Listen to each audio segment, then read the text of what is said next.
Senhoras e senhores, aperte seus cintos, pois está decolando mais um episódio do Piloto Central.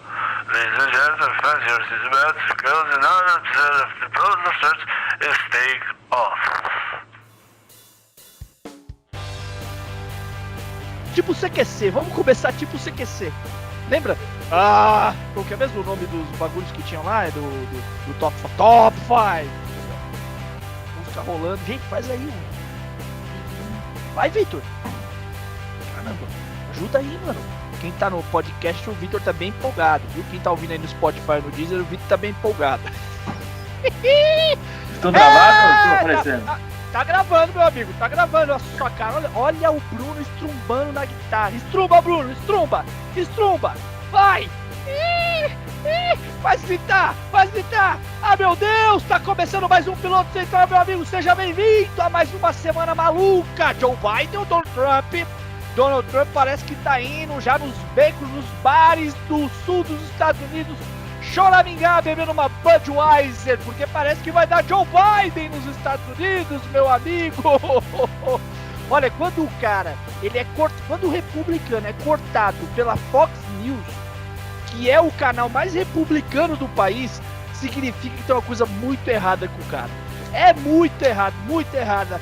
Seja bem-vindo a mais um Piloto Central, o seu semanal que conta as notícias da semana com muito amor, com muita filosofia, com muita notícia bacana, com camisas do Corinthians, porque a Natasha tá aqui com a camisa do Corinthians, e por consequência com eliminação, todo roubo contra o Corinthians é restituição, eu queria dizer isso antes de qualquer coisa, e com muita eleição, com muito dolo e pouca culpa, porque é uma jogadinha das duas palavras, muito dolo e pouca culpa, fazemos aqui com intenção, há uma intenção de sermos idiotas, de desinformarmos, esse é nosso objetivo aqui, brincadeira, espero que você seja recheado hoje de boas informações, porque a gente vai explicar sobre a eleição americana, falar sobre o caso do estupro culposo, uma aberração jurídica.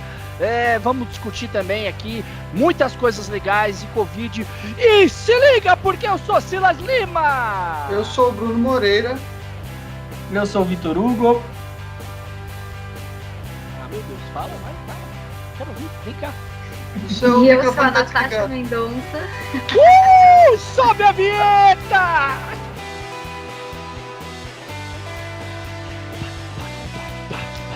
Eu sou o baterista hoje. Faz do baixo aí, Vitor. O Bruno tá tocando guitarra. Canta aí, ô Natasha, você faz alguma coisa. Faz a percussão. Ah, meu Deus. É isso aí, meu amigo. Semana recheadíssima, muitos assuntos, então vamos rápido, porque hoje a gente tem muito papo a dizer. Eu quero começar o programa mandando um abraço para uma pessoa que patrocinou esse programa de hoje. Se não fosse ela, esse programa não existiria. Se não fosse ela, não seríamos capazes de fazer uma gravação como fazemos hoje. Marcelos, muito obrigado. Marcelos é o pai da Clarice. Se não fosse ele, nada disso aconteceria. Não é, Natasha?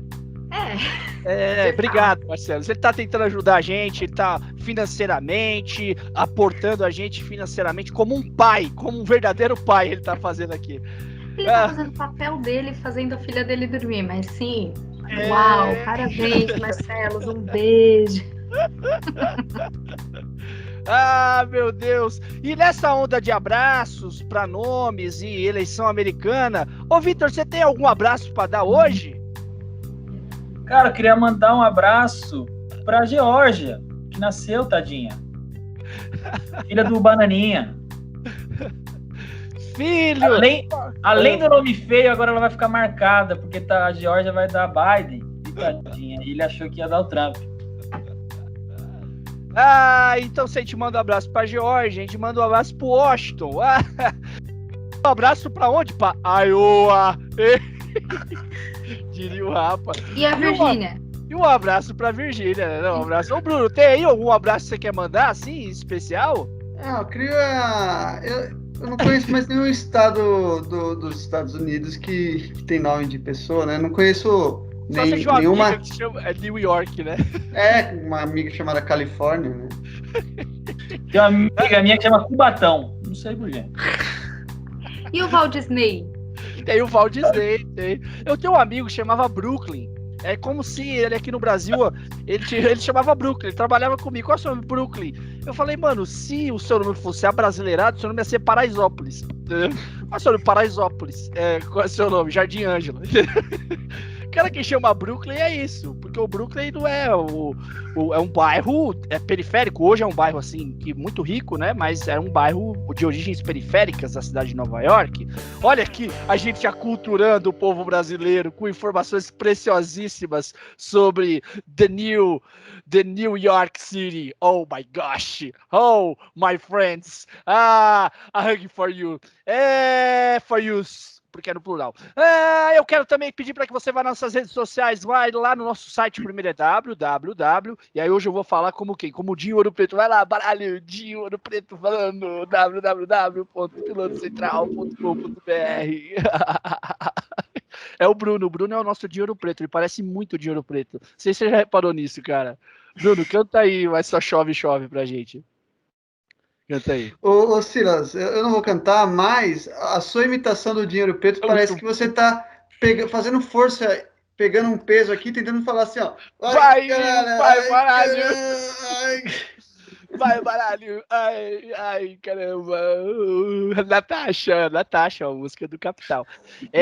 Também o nosso Twitter e o nosso Facebook é @Piloto Central. O nosso Instagram é @piloto_central. E também tem o nosso YouTube. Então aperta o sininho aí em algum lugar que a gente está apontando, que eu não sei onde depende de como vai enquadrar aqui no a nossa produção vai enquadrar o vídeo. E aperta o sininho para ver nossos vídeos. Toda sexta-feira a gente lança episódio novo no Spotify e no Deezer. E segunda-feira o mesmo episódio sai em vídeo lá no YouTube. Lá no YouTube, e as árvores somos nós. Comecemos ao nosso programa. A notícia segundo dados do site Worldometer, o mundo ultrapassou a marca de 49.500.000 casos da Covid-19, sendo 1.246.000 mortes. Os Estados Unidos, pasmem, ultrapassou 10 milhões de casos. 10 milhões de casos. Esse estado que está em plena eleição, a gente vai falar muito dos Estados Unidos, teve só de ontem para hoje mais de 100 mil casos. Os Estados Unidos continua numa ascendente muito, muito incrível. Já era para estar numa curva descendente, os Estados Unidos não baixa. Muito desregulado, um país dividido, então muito desregulado o combate à pandemia nos Estados Unidos, certamente influenciou na possível derrota de Donald Trump. A Índia vem também com números altíssimos, cerca de 8 milhões de casos, e o Brasil tem 5.600.000 casos. Os Estados Unidos têm 241.000 mortes, o Brasil 162.000 mortes e a Índia 125.000 mortes. A gente teve mais um estado, mais um país que ultrapassou a marca de 1 milhão de casos, que é a Colômbia. E a Colômbia é interessante, assim, porque os números por a cada 100 mil habitantes, né, o número de infectado é muito alto. Uma coisa muito louca, olha como a Índia é o segundo país com o maior número de casos, né? Mas o número de mortes por 1 milhão de habitantes é 91, enquanto nos Estados Unidos é 729. Olha a diferença, cara. Doideira, né? Os Estados Unidos controlou muito mal mesmo a pandemia. Uma pena. E aí, fazer aquele nosso giro geral, a África teve nas últimas 24 horas quase 1.000 mortes. Quase 1.000 vítimas, quase 1.000 mortes no continente africano. O norte da África foi muito afetado, o Egito teve uma alta significativa nos últimos dias, e esse é o recorde no continente.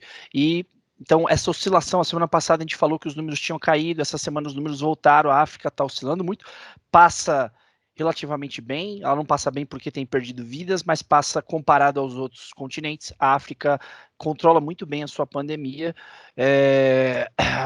A Europa tem uma segunda onda que explodiu, a OMS declarou, a por sinal, a Europa voltou a ser o continente com o maior número de casos, ultrapassou a América Latina novamente, e a segunda onda explodiu, a Itália já promulgou um novo toque de recolher, tanto quanto a Alemanha, a Espanha, a França têm tomado atitudes de restrição da circulação populacional, de isolamento social novamente. A Ásia, impulsionada pela Índia, né, tem seus números de casos aumentando, e a América Latina ainda continua um tanto desregulada. A América no todo, né, muito pela conta dos Estados Unidos, a Colômbia, o Brasil, são países que estão com os números altíssimos. Na conta também o Peru, a Argentina, o México, são países onde a pandemia se desregulou significativamente. Vitor, eu vou te chamar porque eu sei que você tem um comentário que é um comentário triste, né, cara? As consequências desse vírus, né? Tem uma informação, uma notícia bem assim, triste, né? Para quem gosta muito de animal e até para o ecossistema, para a biodiversidade, para um mundo melhor, assim, preservando todas as vidas, inclusive as vidas de animais e seres como plantas e outras coisas, seres vivos. Sim, na verdade não é nenhum comentário, assim, acho que eu não formei uma opinião muito grande ainda sobre isso, mas acho que circulou essa semana a notícia que a Dinamarca descobriu uma mutação do vírus nos visons. O Bruno me corrigiu e falou que é o furão, mas enfim, é um animal que é criado em cativeiro, lá em larga escala na Dinamarca, porque ele é a matéria-prima, né? Isso é muito triste falar que animal é matéria-prima, mas ele é a matéria-prima ali do couro, e é usado para fazer pele, enfim. E descobriu-se uma mutação do vírus em grande parte dos animais, e eles vão sacrificar nada mais, nada menos que 16 ou 17 milhões de animais. 17 milhões. 17 milhões. 17, né? Eles são imagina uma... como... Pode falar. Não, Eles são semelhantes aos furões e às doninhas, né? As doninhas, eu acho que é o nome que o Bruno queria lembrar. As doninhas. Aquele animalzinho esticadinho, pequenininho. Fala aí, Vitor, continua. Eu acho que o Vitor caiu agora de vez. Né? Queria... Uma coisa que me fez pensar quando eu vi essa notícia é que não é novo essa notícia de que descobriram um vírus potencial... Liberar uma vacina... Peraí, Vitor, você tá travado. Eu vou continuar falando. Quando você descobrir isso, você deixa eu terminar de falar. Que essa notícia de descobrir um vírus em algum animal, um vírus potencialmente perigoso, ela não é nova, e agora na pandemia a gente está mais ligado. A questão é que isso só me faz pensar que esse cenário sanitário que a gente vive, né, esse cenário de um problema sanitário, ele talvez aconteça outras vezes e talvez nem demore tanto assim, né? Eu sei que antes mesmo da pandemia, alguns países eles já tinham um centro que pesquisa isso, né? Porque a questão é evitar que exploda isso, né? Você abafar logo no foco. Então, eu fico pensando, talvez seja um problema da modernidade, porque a gente cria animais em larguíssima escala, né? Larguíssima escala. Bom, eu não sei, eu confesso que eu não sei dizer o que é melhor, parar de deixar os animais viverem por si, né? Que é a causa vegana, e a gente na nossa e eles na deles, ou a gente continuar com estudos maiores sobre isso, porque a questão é quando um vírus sai de um animal e infecta um humano. Né? Quando você cria os animais de forma controlada ou super controlada, você tem as vacinas que todo mundo acha, eu compro boi que não toma vacina. Não, pelo contrário, é bom o boi que toma vacina, né? A gente também toma, né? Então, não sei se a gente tem que deixar os animais lá, igual a causa vegana pede, ou só controlar isso de uma forma super tecnológica, né? Que seja, né? Mas é um tanto É um dilema ético, talvez, né? Essa coisa de matar animais em nome da preservação dos humanos.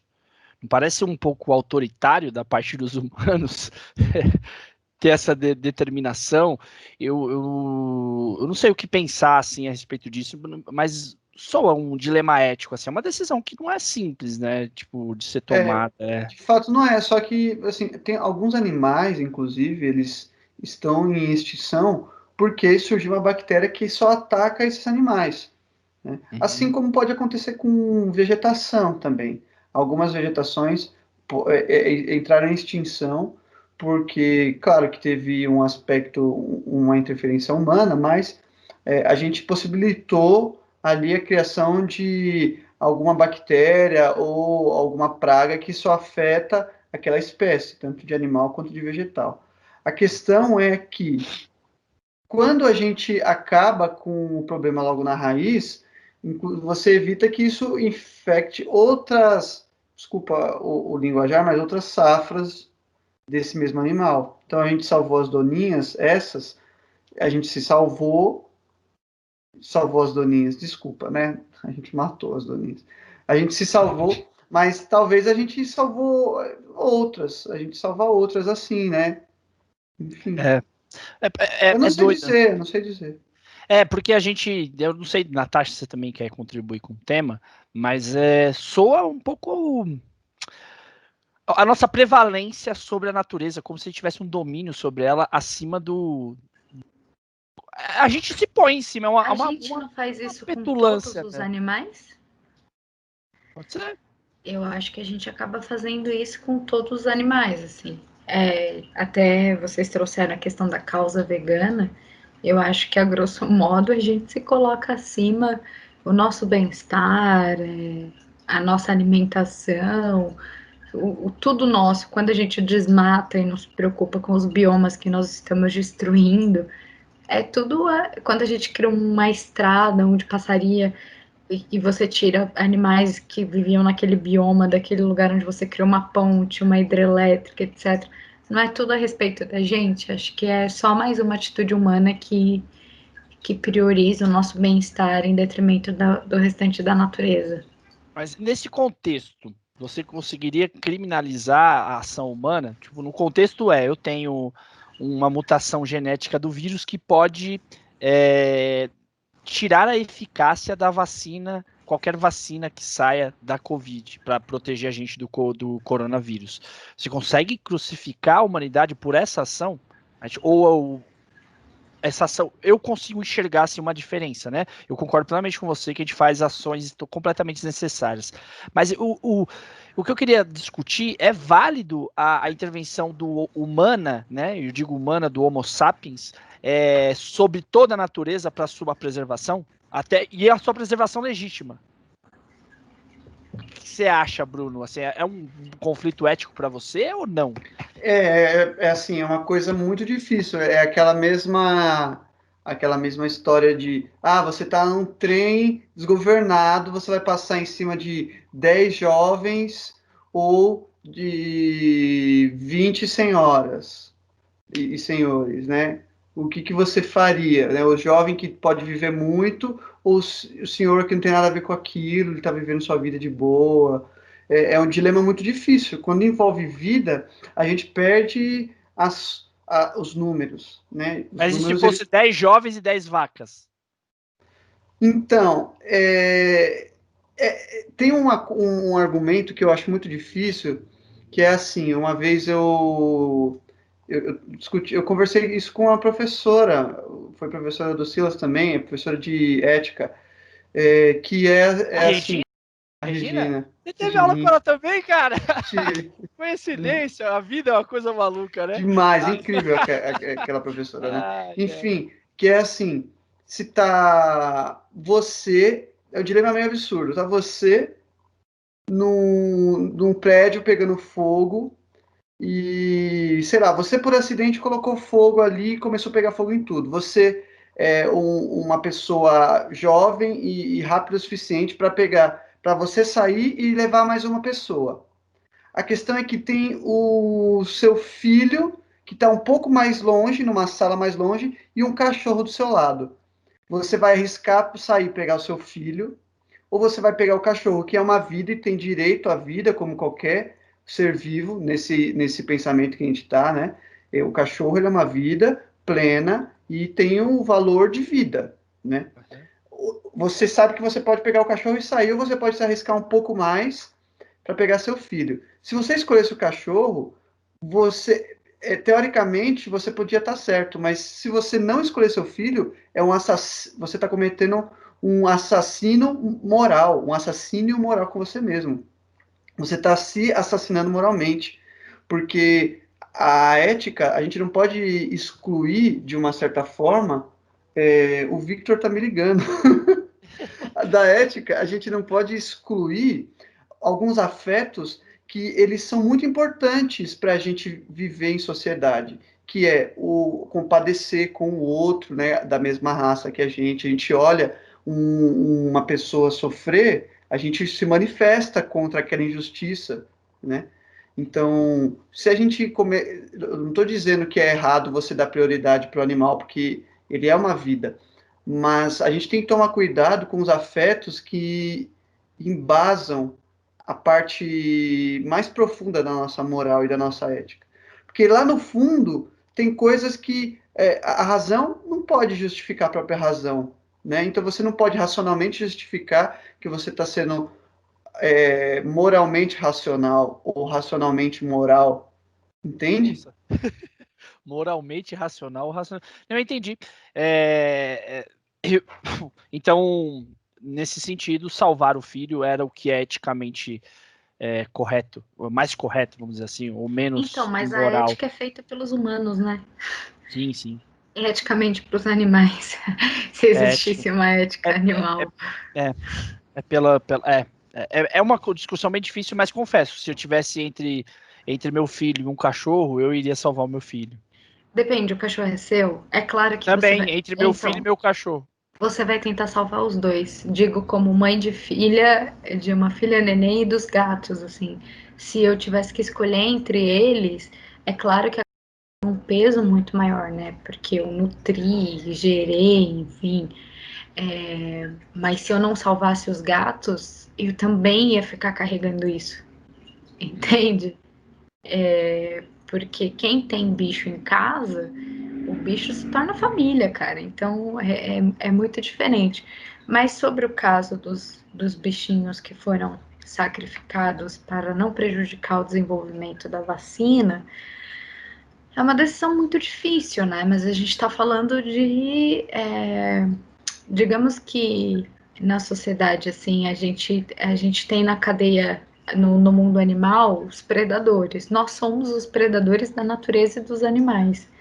E a gente não é a primeira nem a última vez que a gente vai sacrificar a natureza ou um animal em prol da nossa existência. Nós somos os predadores há muito tempo. Fala, Bruno. Então, será que a natureza ela podia sacrificar a humanidade para não prejudicar todo o Assim bioma terrestre? Para se Então, autopreservar. dizem que era isso que estava rolando com o coronavírus, né? Que é como se a natureza tivesse meio que tentando equilibrar e botando a gente eu mais achei no que nosso lugar. achei que tinha sido Deus que jogou para, A né, dar minha uma avó lição fala na que é humanidade. Deus. Para dar uma Mas- lição na humanidade, a Arca de Noé, né? Não, eu achei que tivesse sido a China que mandou aí. Pode ser também a China. Tem a China aí. A China é uma forte concorrente. Entre Deus e a China, quem tem mais poder hoje, hein? É uma boa pergunta. Olha aí, hein? Hanshin. Tinha que estar o Vitor aqui para ele falar Hanshin. Ele fala muito bem o mandarim, né, ô Bruno? O Vitor fala muito bem. Você falou com ele aí? O que aconteceu com ele? Ele morreu. Gente, O computador dele travou geral. Uhum. E aí ele vai ele falou, é isso que dá comprar equipamentos de um país capitalista. Aí, ó, porque ele é Viva la Revolução. E ele falou, Mas o se PC fosse dele é no um tempo da Xiaomi, União... né? Então, ele falou, se fosse no tempo da União Soviética, onde eles produziam a própria tecnologia, lançava foguete, fazia computador, não aconteceria isso. Então, Ah, caramba. ele tá indo para casa. A notícia então já o Vitor entra aí para voltar com a gente. Essa não é a notícia, mas a notícia é eleição americana. Estamos na reta final da apuração dos votos dos Estados Unidos. Pasme, aquele país mega tecnológico. Apple, Microsoft, McDonald's, que mais tem no KFC, TV de LED, MIT. Os caras contam voto no papel, mano. E a gente já tem a urna eletrônica mal cota aqui, mano. Os caras contam voto no papel. Eles furam o papelzinho. Quase babei aqui de novo. E quase saiu mais um pigou, igual aquele outro episódio. As eleições dos Estados Unidos estão na sua reta final. E tudo indica que o democrata Joe Biden irá vencer a eleição. Ainda não foi decretado, porque há 5 estados que ainda estão na sua reta final de contagem e não há uma previsão, nenhuma projeção concreta e correta por qualquer órgão que faça projeções a respeito do vencedor em tais estados. Nevada, Pensilvânia, Geórgia, que a gente até mandou um abraço hoje pro pessoal da Geórgia aqui, não sei se você viu, a Carolina do Norte e o Alasca ainda estão em contagem de votos. Antes de entrar nas minúcias da eleição, eu acho que faz sentido a gente explicar um pouco do sistema eleitoral americano, que ele é diferente, né? Não sei se você percebeu, na última eleição a Hillary Clinton teve um número maior de votos que o Donald Trump, mas ainda assim o Donald Trump se elegeu presidente. Porque como funciona nos Estados Unidos? É diferente das repúblicas presidencialistas, da maioria das outras repúblicas presidencialistas, os americanos adotaram um sistema chamado colégio eleitoral, que é diferente do nosso sistema que é voto direto, né? Voto direto, cada voto vale um. No qual cada estado ganha um peso de acordo com a sua população, tá? Então, de acordo, os Estados Unidos tem 538 deputados eleitorais, né? E aí, delegados eleitorais, delegados eleitorais, e eles são divididos proporcionalmente conforme a população dos estados americanos. Então, são 50 estados, eu tenho 538 delegados. Então, se um estado tem 50%, um exemplo, tá? Se um estado tem 50% da população americana, esse estado recebe 50% desses 538 delegados. Deu para entender? Então, estados maiores, Nova York, Califórnia, Texas, são estados que condensam uma maior parte da população, eles vão receber o número de delegados conforme a sua porcentagem na população total dos Estados Unidos. Deu para entender? Tá tranquilo? Show.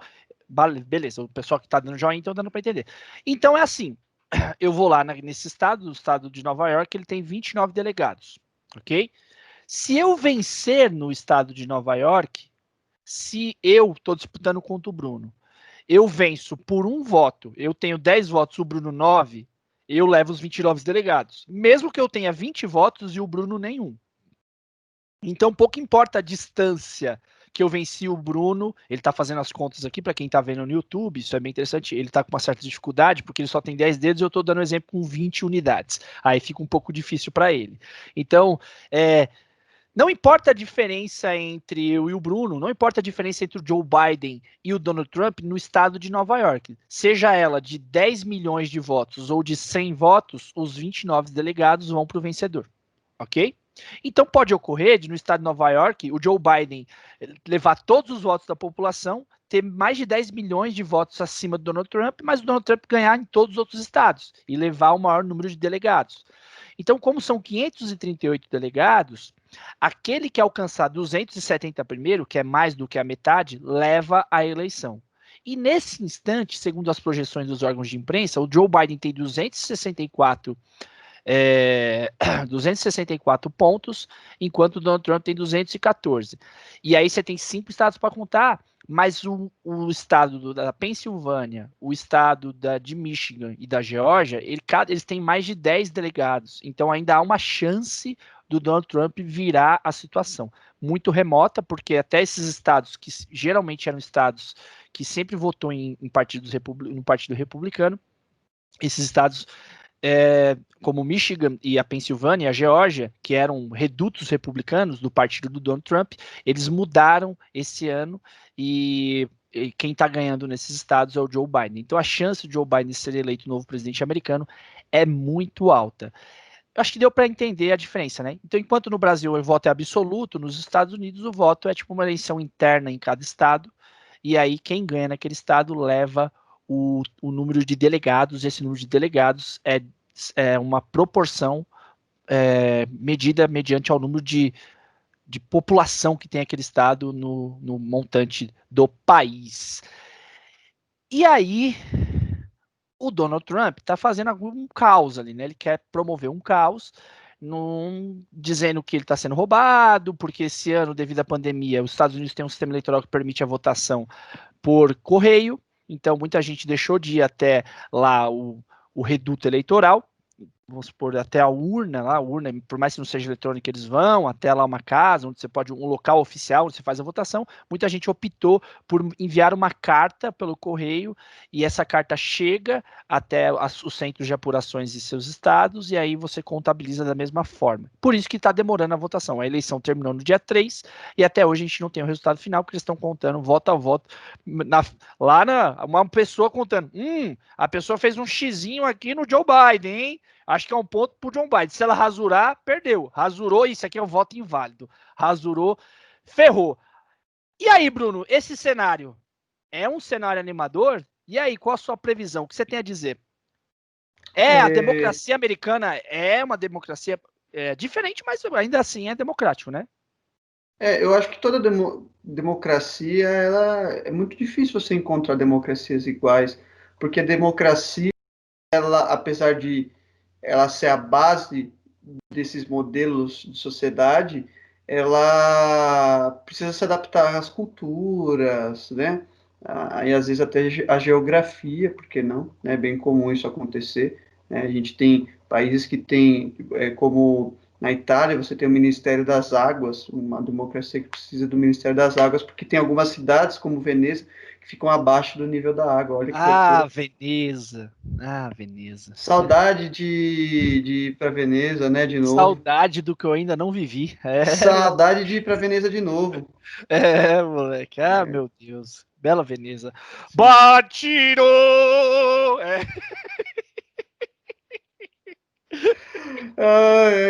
Esse show, né, a parte, a Labatoré, né? Labatoré? Pavarotti. Batoré. Ele confundiu o Pavarotti com o Batoré. Ai, Cristo. Mas, senhor... Ai, meu Deus.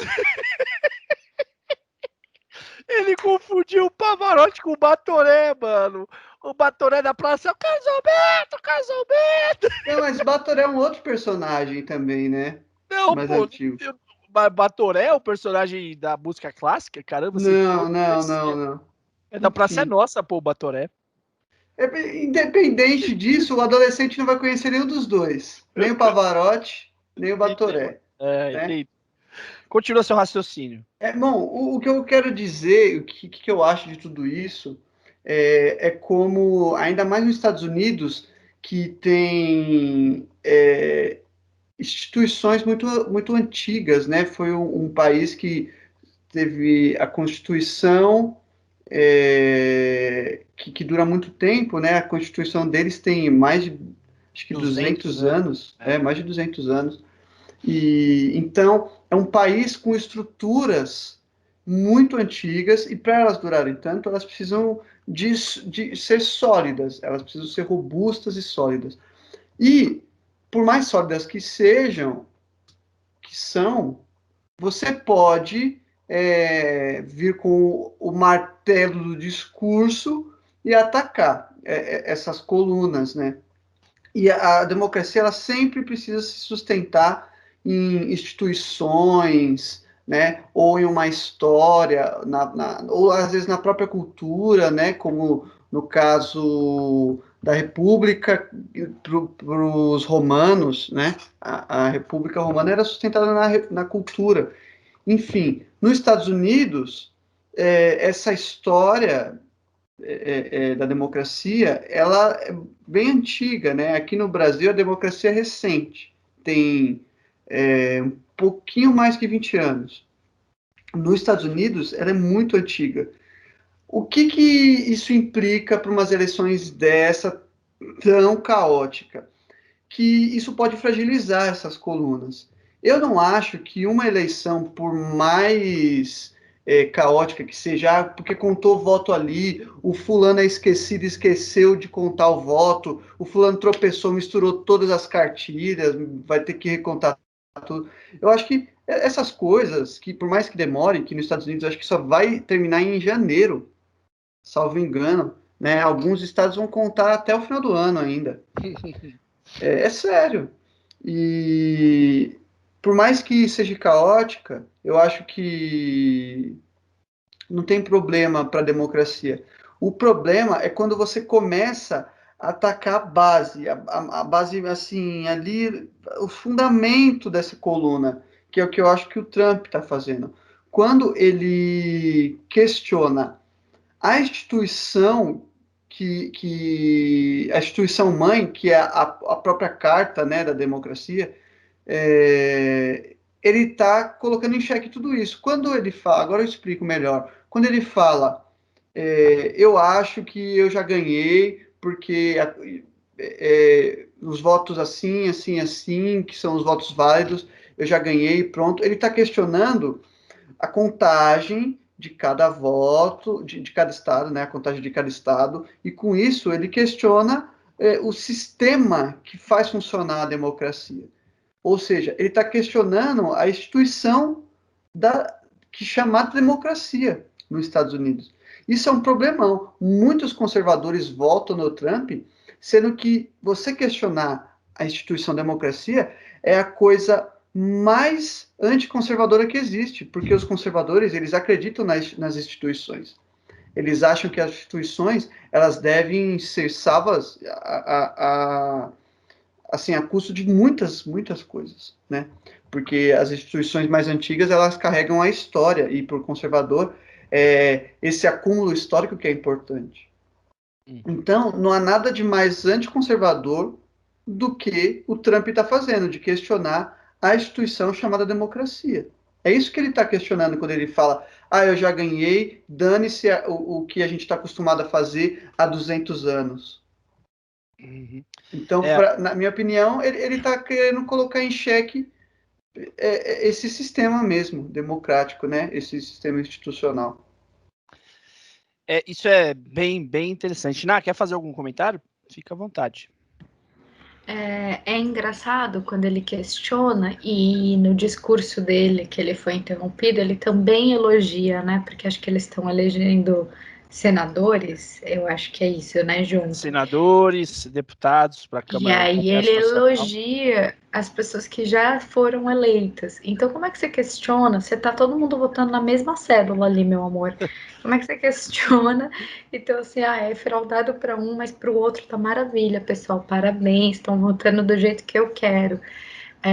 E eu acho que o movimento da extrema-direita, eu vou dizer pelos Estados Unidos e pelo Brasil, que a gente tem aqui a nossa versão maluca de presidente, né?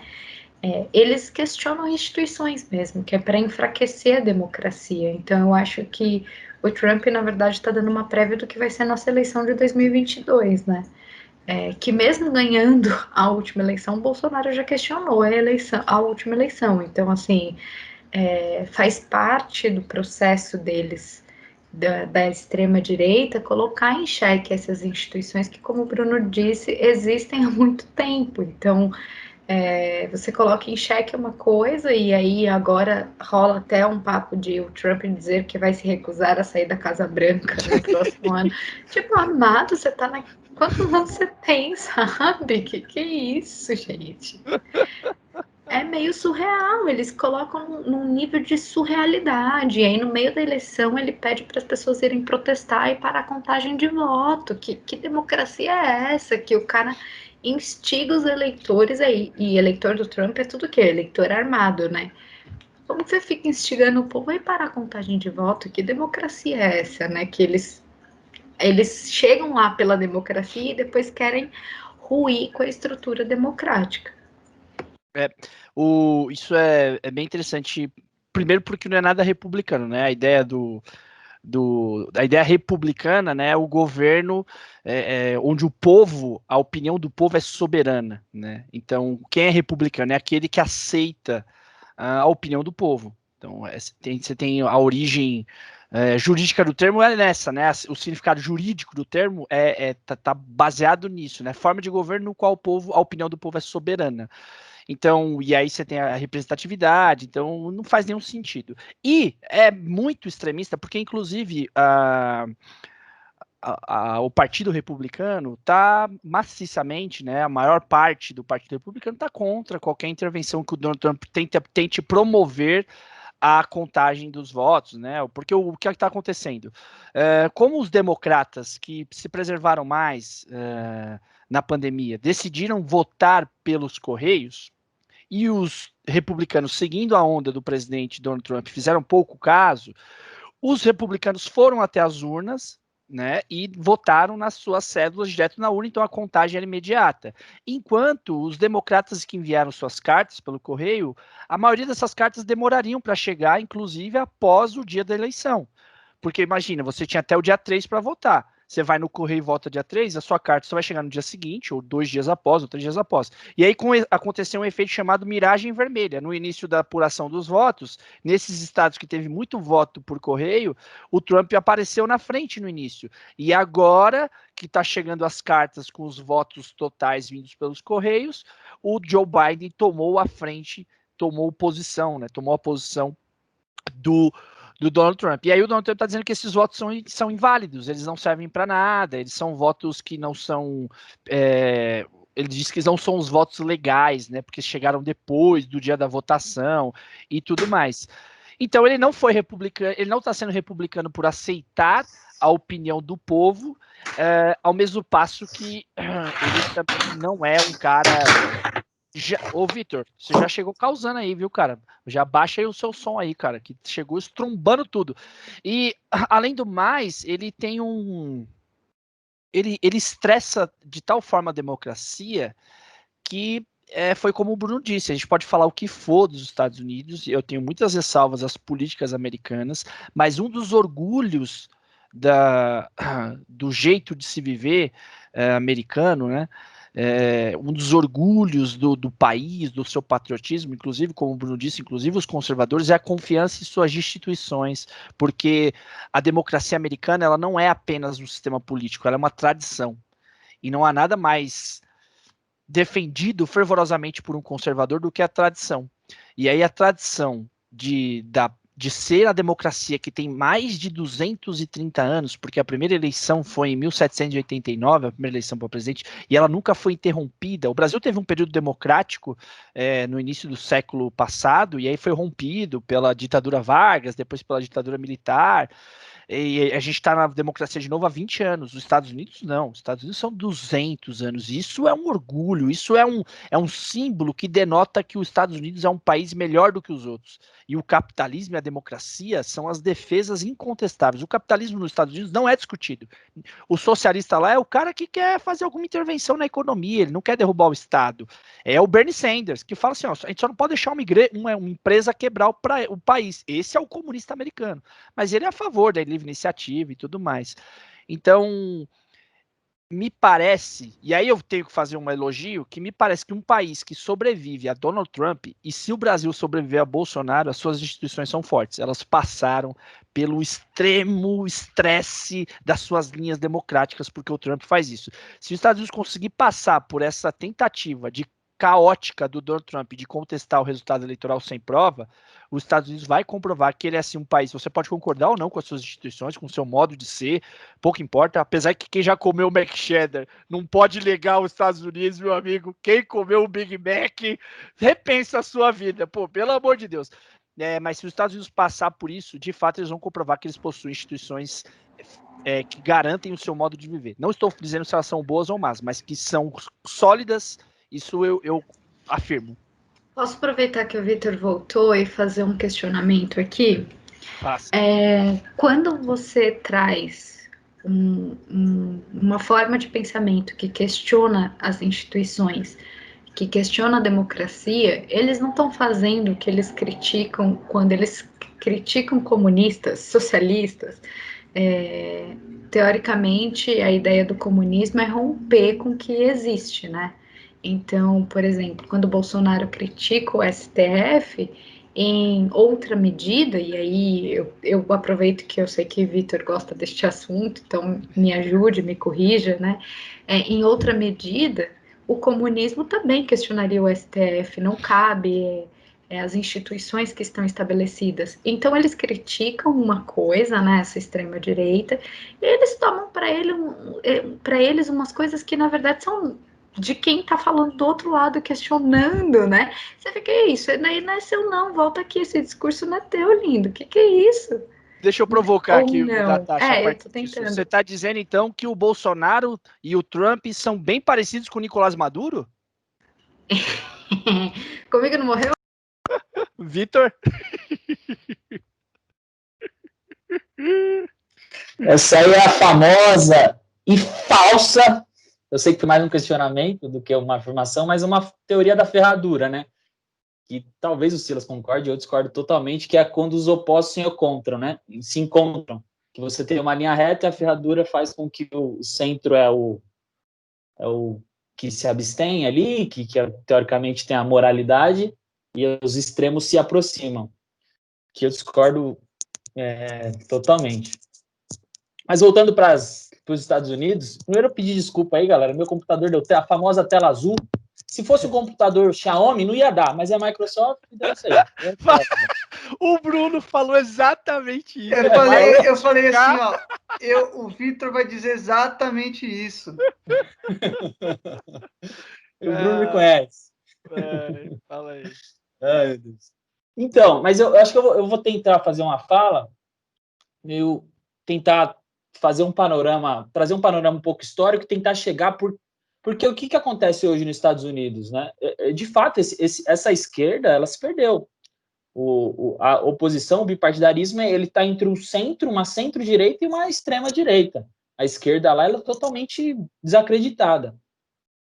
Eu estava lendo algumas notícias para entender, né? Eu acredito que o Silas já deu um panorama já de como funciona o lance do colégio eleitoral. Mas tentar trazer umas questões históricas que eu li, que não são minhas, mas que remontam como isso funcionou desde o princípio e que talvez é um sinal que nos diga por que os Estados Unidos partiu para esse lado mais conservador ou mais liberal, vamos dizer assim, e abandonou a questão socialista no sentido da política, né? Até viu a famosa fim da história após né? Após a dissolução da União Soviética, que é uma tese do Fukuyama, que é isso. Agora vivemos sobre o guarda-chuva do capitalismo e dessa democracia liberal. Esse lance do colégio eleitoral, assim, os Estados Unidos ele funciona como estados independentes, né? Eles podem propor questões que não são leis em outro, né? Questão do armamento, e existe uma divisão bem clara, pelo menos existia até então, ela acaba sendo mudando com o tempo, dos estados do Sul e dos estados do Norte. Houve um tempo, acho que 1700 lá vai fumaça, que os estados do Sul tinham escravos, né, apoiavam a escravidão, os estados do Norte, teoricamente mais para frente, não. E qual que é a lógica até aqui mesmo, para você eleger congressistas? O número de parlamentares que vão representar o seu estado é o número da população que tem naquele estado. Os estados do Sul, que tinham muitos escravos, eles falaram, olha, é interessante para a gente ter mais congressistas possíveis, porque, lógico, vão representar nossas vontades. Só que eles queriam que contasse os escravos. Os escravos não eram gente, na Constituição, eles não eram como seres humanos, não podiam votar, não tinham direito a nenhum praticamente, só que eles queriam que contasse isso para como população. Fez-se um acordo e falaram, olha, não vai valer como gente, mas cada escravo vai valer 3/5 de cada ser humano branco. E daí a gente vai fazer uma contagem e beleza. Daí vocês vai ter essa contagem total vai valer o tanto que vocês vão ter de representação no Congresso. Passou quase 100 anos, houve a famosa Guerra Civil norte-americana, que dividiu o Sul e o Norte, né, entre estados que queriam abolir a escravidão e os estados do Sul que não. Teoricamente, isso foi muito... O Norte ganhou, de fato, aboliu-se a escravidão nos Estados Unidos, mas, teoricamente, ele ganhou só na moralidade. Porque o que aconteceu? Os escravos, então, foram libertos, eles não passaram a valer mais 3/5 de um ser humano, eles começaram a valer um ser humano completo, vamos dizer assim, na contagem, para se valer do Congresso, e ganhou-se a Guerra do Norte, então beleza, só que então eles começaram a ter mais representação no Congresso. Ainda assim, os negros não poderiam votar, não teriam diversos direitos.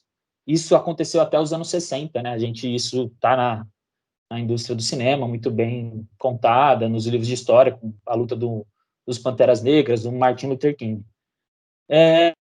Enfim, bem rapidamente, assim, e daí montou-se até então aquela lógica do colégio eleitoral, que assim, os caras falaram, eu não confio muito em você, não, vamos assim fazer por representação. Cada estado conta a partir meio que uma média de quanto cada um tem. E assim, os estados que são mais conservadores, teoricamente saíram ganhando, ainda que eles tivessem perdido a guerra, eles passaram a ter mais representação, tanto nos colégios eleitorais quanto no Congresso.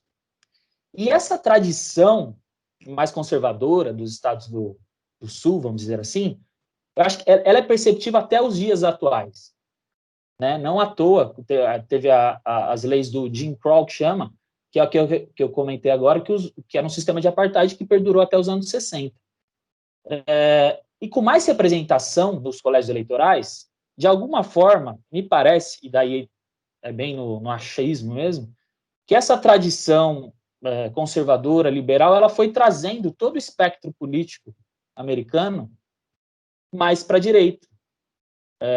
Não necessariamente republicanos ou democratas, porque até essa lógica no passado era diferente, né? Os democratas eram mais conservadores, os republicanos eram mais liberais, e daí se formou um bipartidarismo que é quase que total, e essa lógica de colégio eleitoral, ela favorece ambos, porque eles são, hoje, a representação institucional de votos dos Estados Unidos. É permitido pessoas entrarem independente, mas eles não têm visibilidade, porque essa lógica do colégio eleitoral, a divisão da secessão, sempre favoreceu esse bipartidarismo. Mas, enfim, voltando. Porque eu vi algumas análises ultimamente que falaram que, olha, talvez se romper com essa lógica do bipartidário, do colégio eleitoral, vai favorecer os democratas e tal, porque teoricamente os estados do Sul que tem mais, digamos, delegados vão perder, mas essa lógica ela varia muito, né? Enfim, eu só tô até na perdendo última eleição, aqui. a gente falou aqui, na última eleição a Hillary teve mais votos, mas perdeu por causa do colegiado, então, tipo assim, ela foi desfavorecida sendo uma democrata. É variado. Deixa eu só concluir, eu tô me divagando, eu tô até saindo. Mas me parece que essa lógica, primeiro, ela não me parece democrática, primeiro que não é uma cabeça um voto, ela não foi democrática até os anos 60, que é ontem, na contagem histórica. Eu acho que essa questão da maior democracia do mundo, ela está muito mais na percepção de quem venceu uma guerra belicamente e teologicamente a partir, sobretudo, do final dos anos 80 e início dos anos 90. E historicamente, quem ganha é quem conta a história. Só que, assim, daí retomando, eu não acredito nessa ideia de fim da história, que a democracia liberal norte-americana é o espelho do mundo, como eu vi o Biden falar agora, como seria o norte do mundo. Mas, enfim, eu entendo que vocês querem dizer que essa é a percepção que se quer passar, mas eu acho que está ficando bastante claro quão bagunçado é esse sistema e quão desigual esse sistema eleitoral norte-americano é. Daí eu encerro por aqui, que eu acho que eu me perdi pra caramba, mas sei lá. Eu não sei, você concorda, Bruno, com isso? Você tá no mudo, tá, Bruno? Só pra deixar legal. Quando ninguém ouve ninguém assim, você que tá aí no... Ele tem um botão ali que ele aperta e aí ele pode falar. Quer ver agora? Vai sair o Bruno. Fala, Bruno. Ah, entendi. Brincadeira. Vai. É muito difícil entrar nesse meio que o Vitor trouxe, porque eu não tenho essas informações que ele tem, né? Porque sentido o que ele falou faz. O que ele falou faz sentido, mas tira muita glória, né? E a gente fica meio baqueado quando tira tanta glória assim, de algo que já tem, né? Poxa, os caras lutaram, morreram pelo fim da escravidão, e aí você derruba um monte de herói e a gente fica extasiado, né? Então é normal a gente duvidar, a gente questionar, a gente desacreditar, mas eu acho que o que ele falou faz sentido, vale ir Vale a atrás. reflexão, né? Sim, sim, e ir atrás também, né, para ver se esse baque nosso vai se acostumando com a realidade. Pode ser. Eu seria um pouco mais ponderado, porque eu acho que os Estados Unidos é capaz de gerar personagens como Lincoln, como JFK, como Martin Luther King, como Barack Obama, como Bernie Sanders, ao mesmo passo que ele é capaz de gerar personagens como Donald Trump, como George W. Bush, como Bill Clinton, né? Personagens assim que fizeram coisas que você fica, caramba, como pode? Moralmente fizeram coisas absurdas ou tal. Eu não consigo determinar. Eu acho muito infantil aqueles que endeusam os Estados Unidos, muito infantil. Mas eu acho também muito infantil quem demoniza os Estados Unidos, sabe? É muito difícil. E ainda mais tendo a percepção assim, eu confesso que quando eu tive a chance, eu sei que é uma chance rara para a maioria dos brasileiros, de conhecer Nova York. E quando eu conheci Nova York, cara, minha cabeça a respeito dos Estados Unidos mudou muito, assim, porque Nova York é uma cidade que eu adoraria que a gente tivesse uma réplica no Brasil, assim, sabe? Uma cidade plural, uma cidade que aceita, cidade que empodera os negros são muito empoderados em Nova York, sabe? Protestos para tudo quanto é lado. Ao mesmo passo que é um país que tem políticas de políticas externas horrorosas, né? Guerras que não fazem sentido nenhum, né? Como explicar a guerra do Iraque, como explicar a guerra do Afeganistão. Mas é um país que dividido de fato, ele é capaz de gerar ele é capaz de gerar o McDonald's e ao mesmo tempo de gerar uma aberração tal quanto é o time do New York Patriots. Brincadeira. New England Patriots. Vai, Bruno, você levantou a mão pra gente matar o assunto, vai. Ô, Silas, você falou que foi para Nova York, ficou maravilhado, gostaria que o mundo fosse assim. Eu acho que Nova York é uma Faria Lima muito grande, sabe? Uma Faria Lima Grandona. enorme assim, né? Então, esse lugar onde as coisas são muito ajustadas e as pessoas têm boas condições, ele pode ser, no final das contas, o reflexo de, de um monte de coisas que a gente não consegue ver ali dentro, sabe? É igual essa ideia de que aqui as coisas estão muito boas, aqui é um lugar bom, seria bom se o mundo fosse assim. Eu acho que até seria bom se o mundo fosse assim. Eu adoraria que morar num lugar, num dos metros quadrados da Faria Lima ali. Mas eu acho que não é essa percepção não, viu, Bruno? Assim, a Nova York não é Faria Lima, você vai ter Manhattan, mas eu digo pela aceitação aos latinos, pelo empoderamento aos negros, pela a liberdade de se poder se manifestar, protestar, pela pluralidade.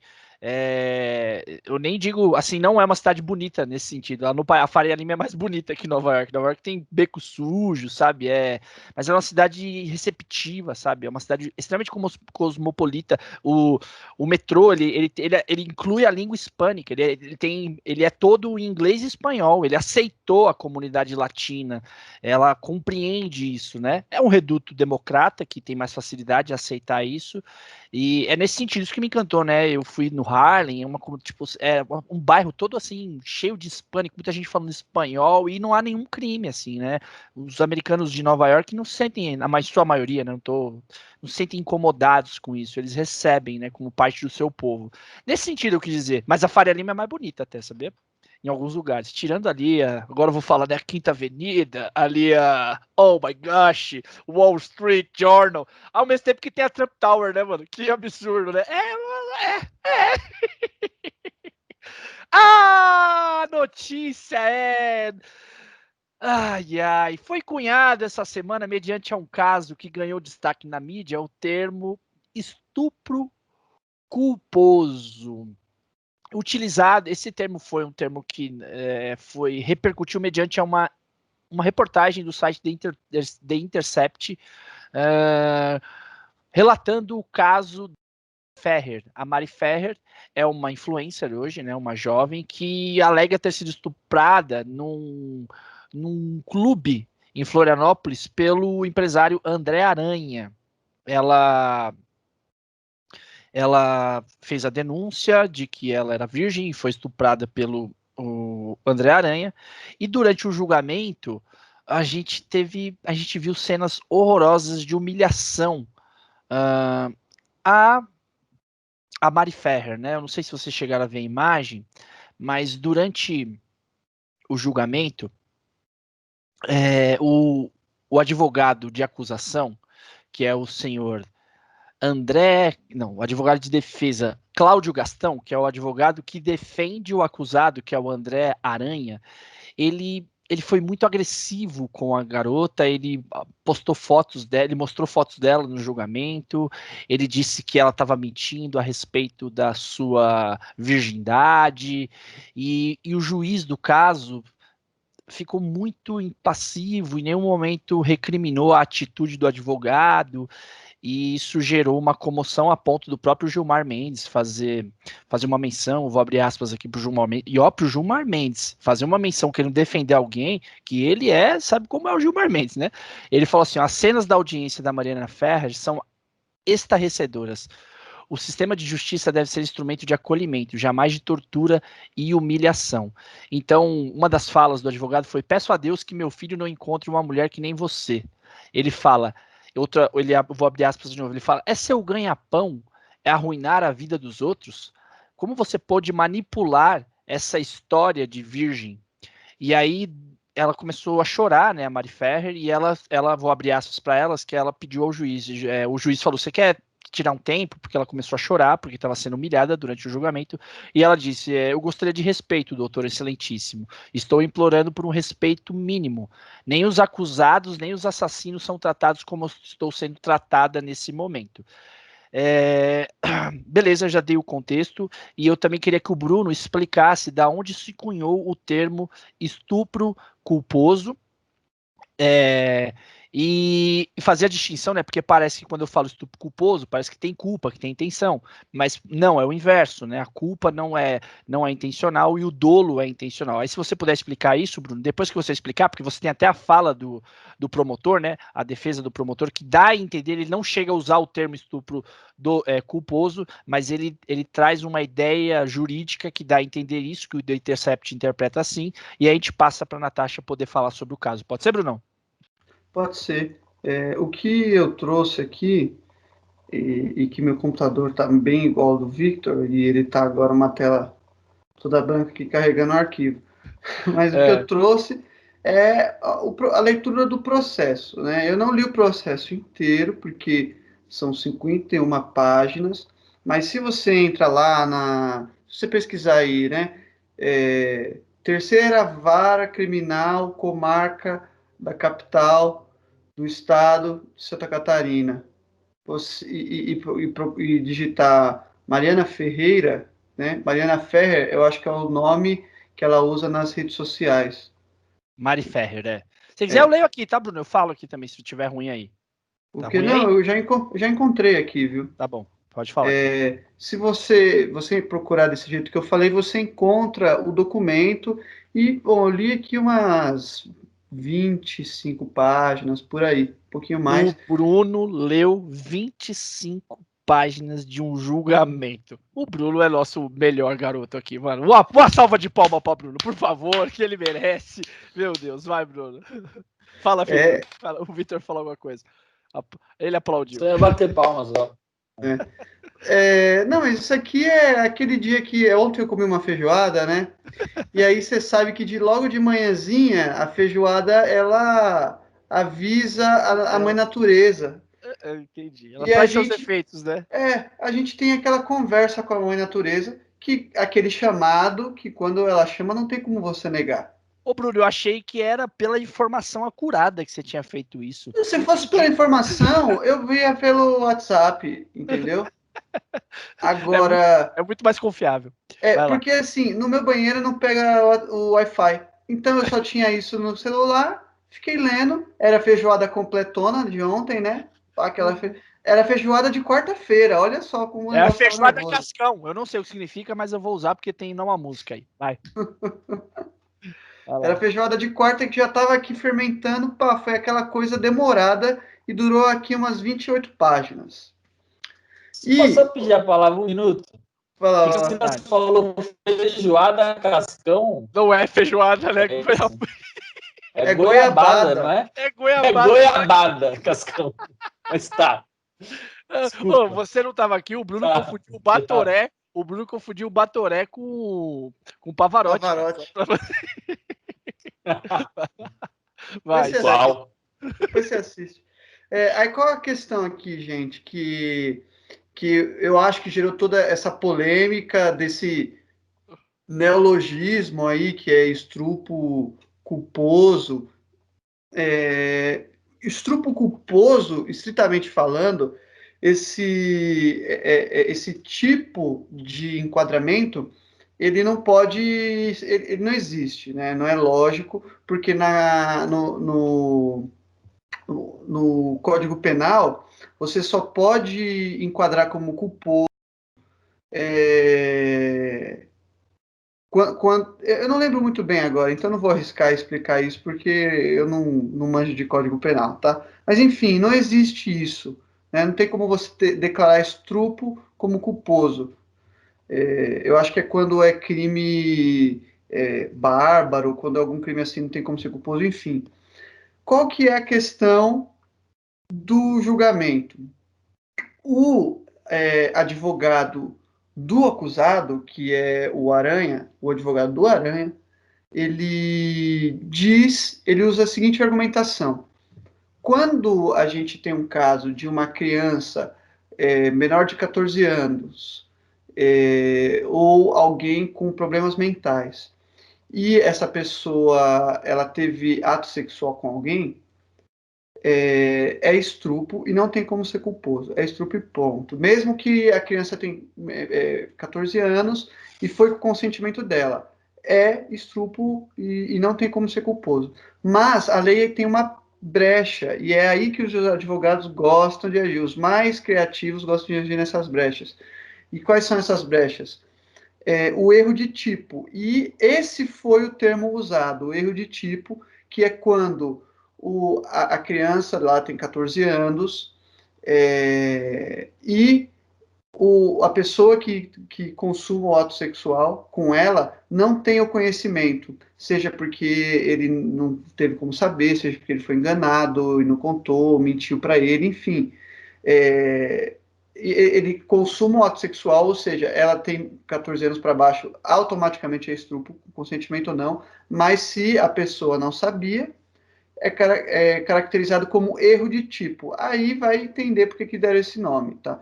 Aí o que ele fala? Ele fala, se é possível o erro de tipo, então é possível o meu cliente consumar o ato com ela está incapacitada de deliberação, né?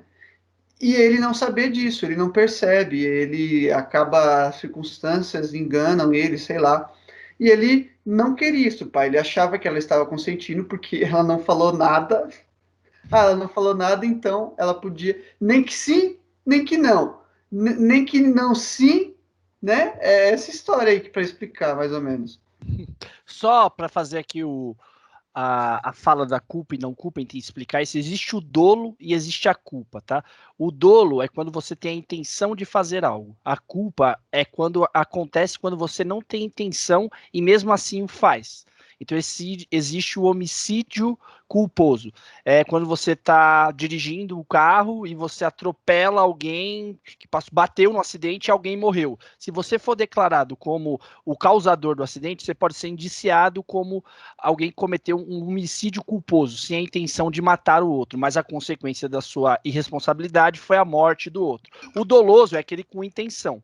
Então ele quis dar a entender com essa ideia do erro de tipo, né, erro essencial de tipo, o que o Bruno, só estou repetindo o que o Bruno já disse muito bem, ele quis dar a entender que esse erro essencial de tipo é que ele cometeu um estupro que não foi intencional, porque ele não tinha ali a capacidade de identificar se a menina poderia ou não consentir. Beleza. Natasha. Silas, só para eu concluir uma coisa que eu acho que é muito interessante. A primeira é que eu acabei de reparar que eu falei errado, é estupro, eu falei estupro, tá? É estupro. E da onde surgiu essa interpretação como estupro culposo? Porque aqui na argumentação, se você ler, eu vou ler aqui agora, o advogado do acusado diz: como não foi prevista a modalidade culposa do estupro de vulnerável, ou seja, como a gente não pode usar o termo estupro culposo de vulnerável, como não é possível usar esse termo jurídico, aí ele diz, esta conclusão inevitável, inclusive da hipótese de bababá, que não é relevante, a gente pode concluir e pedir, esqueci a palavra agora, a gente pode concluir você esquece que... que você está lendo, caramba. Não, eu parei de ler, mas ele fala, portanto, para a configuração do tipo penal, aqui fala o Código Penal, segundo o Código Penal, é necessário que a vítima, por qualquer motivo, não tenha condições físicas ou psicológicas de oferecer resistência à investida do agente criminoso, bem como haja dolo da conduta do agressor e a ciência do vulnerável, e como não houve dolo do agressor, ele pede recurso ao erro de tipo. É isso. Então, eu acho que eu posso agregar nesse aspecto que o que acontece nesse caso especificamente é que a acusação fez uma acusação sobre estupro de vulnerável, que é diferente de um estupro comum. O estupro de vulnerável é com relação a menores ou pessoas que estejam no estado de vulnerabilidade em que elas não possam manifestar resistência. Então, tem a questão da hipótese dela ter sido dopada e dela ter, enfim, sido embriagada, e aí a acusação é sobre o estupro de vulnerável. E nesta acusação, o advogado de defesa diz que ele não teve culpa porque ele não sabia que ela estava vulnerável. É sobre isso. Acho que eu tentei resumir aqui o que vocês estão tentando dizer. Então, ele foi absolvido porque a única acusação do processo era de estupro de vulnerável. Então, para mim, entra aí uma questão de, como que a única acusação do processo era estupro de vulnerável? Ele não pode ser indiciado pelo estupro, independente se ela estava vulnerável ou não, né? Isso é um ponto. Esse caso é muito confuso, porque as provas foram sumindo, né? Então, o vídeo do lugar que eles estavam não foi pedido imediatamente, foi pedido depois de um tempo, e aí o espaço argumenta que o vídeo só fica armazenado por 3 dias, então não tem vídeo. Vários advogados foram saindo do processo. Ela foi muito mal amparada pelo advogado de defesa. Então, assim, sim, é revoltante ele ter sido isentado do crime que ele cometeu, mas infelizmente a acusação foi estúpida, porque independente se é um estupro de vulnerável ou não, houve um estupro. Se ela estava vulnerável ou não, tanto faz, mas que o estupro aconteceu, aconteceu. Então, quando eles isentam, o que acontece, né, que eu estava lendo sobre o processo, parece que as falas da maioria das testemunhas não corroboravam com a versão da vítima. E aí os laudos médicos não comprovavam que ela tinha sido dopada.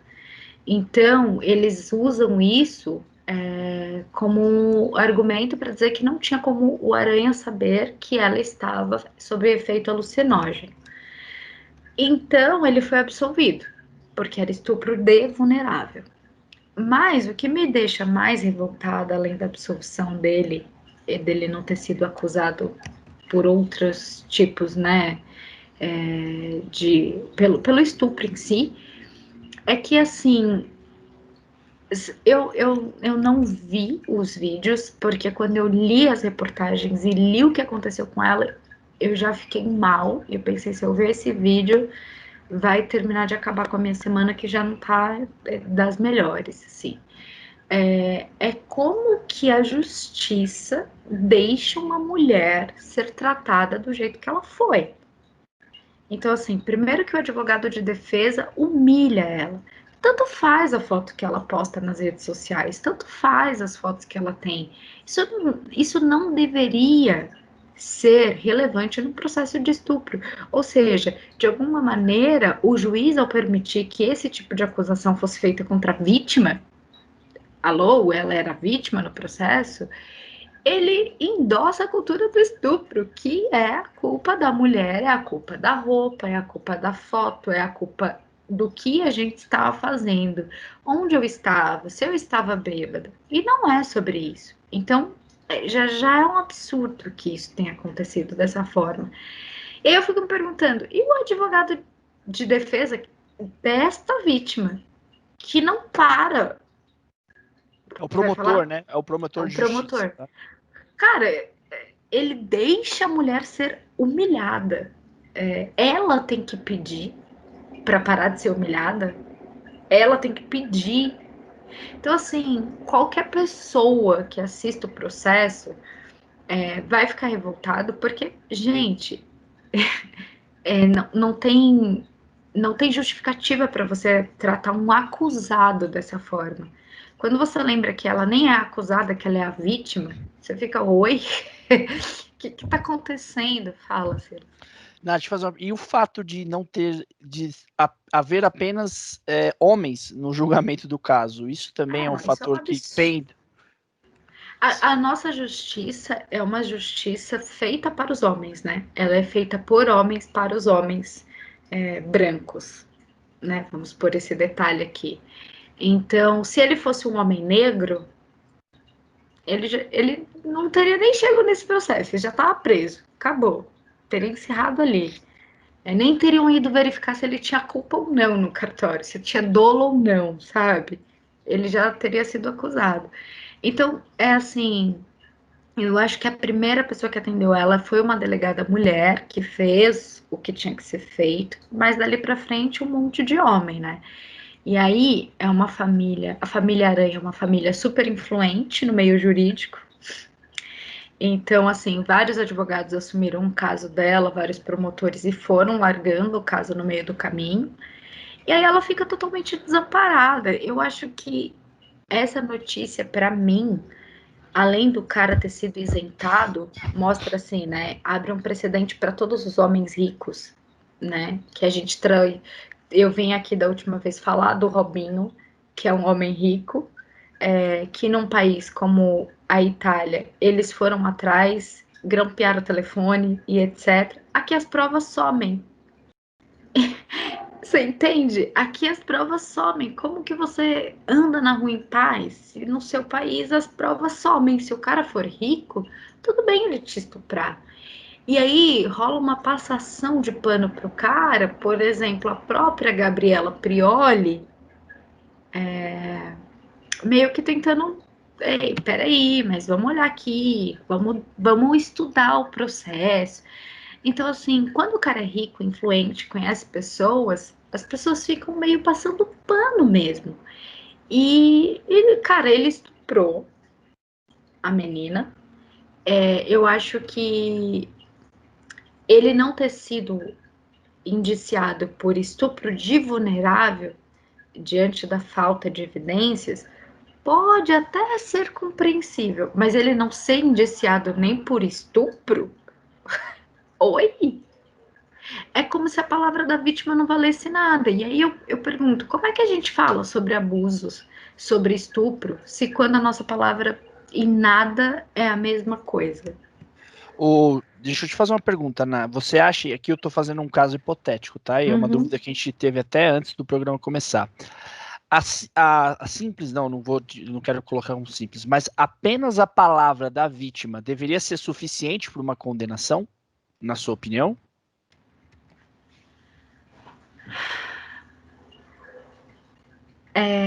Na minha opinião pessoal, como mulher, sim, mas conhecendo o mundo e sabendo que existem mulheres que fazem acusações falsas, eu nunca vou entender por quê. Eu acho que tem que ter uma investigação. E aí, assim, para mim, a justiça italiana, por exemplo, mostra que é possível ir atrás, que é possível verificar. Porque um cara que faz um negócio desse e é acusado, ele não vai ficar quieto, ele vai conversar sobre isso com alguém. Então, assim, por que num país a gente grampeia o telefone do acusado e no outro some o vídeo que poderia ser prova? Entende a grande diferença?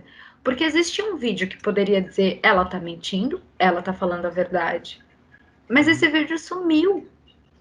Convenientemente o vídeo desaparece. Cara, isso não existe.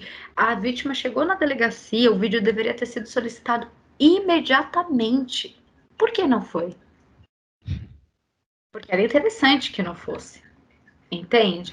Então, o estupro, ele deveria ter sido, na minha opinião, eu acho que ele deveria ter sido indiciado pelo estupro, porque o próprio motorista do Uber que leva a Mariana de volta para casa diz do estado que ela estava, né, que ela chorava muito em ligação com a mãe, etc. A mãe dela que percebeu que ela tinha esperma na roupa e leva ela para o hospital porque os exames dela deram que não tinha nada, né, que não teve alteração toxicológica, mas a mãe dela que percebe leva ela para o hospital. Então é um negócio meio tá muito mal contada essa história, sabe? E aí, para mim, fica uma questão assim, cara, a gente sabe que no Brasil quem tem dinheiro consegue fazer um exame da negativo, não consegue?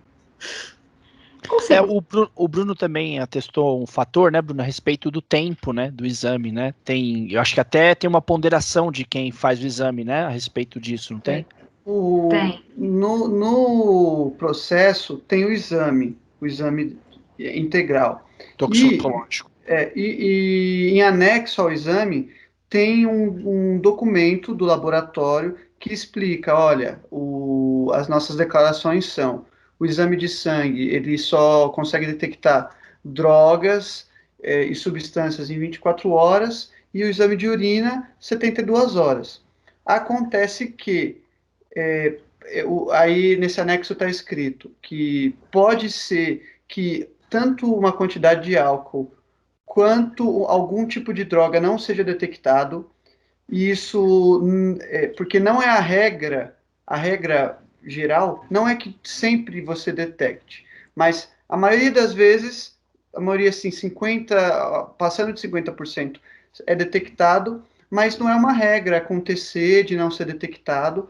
E eles citam uma coisa que é muito interessante, eles citam assim, uma declaração do laboratório, segundo a ONU, uma droga nova no mundo é lançada por semana, e essas drogas não são detectadas, né? Além do mais, isso é bem fácil de vocês acharem, na comanda da Mariana foi registrado um gin, ela bebeu gin, e ela fala isso no processo também, e isso não é detectado, né? Tudo bem que o laboratório fala, olha, depende muito do metabolismo de cada pessoa, o tanto que ela bebeu, para se a gente vai encontrar uma dose Para ser identificado no substancial. exame, né? Para ser identificado no dose substancial. Então, e uma coisa que é muito válido ressaltar é que o processo da delegada, né, de uma delegacia especializada, que ela passou, primeiro ela passou na delegacia, né?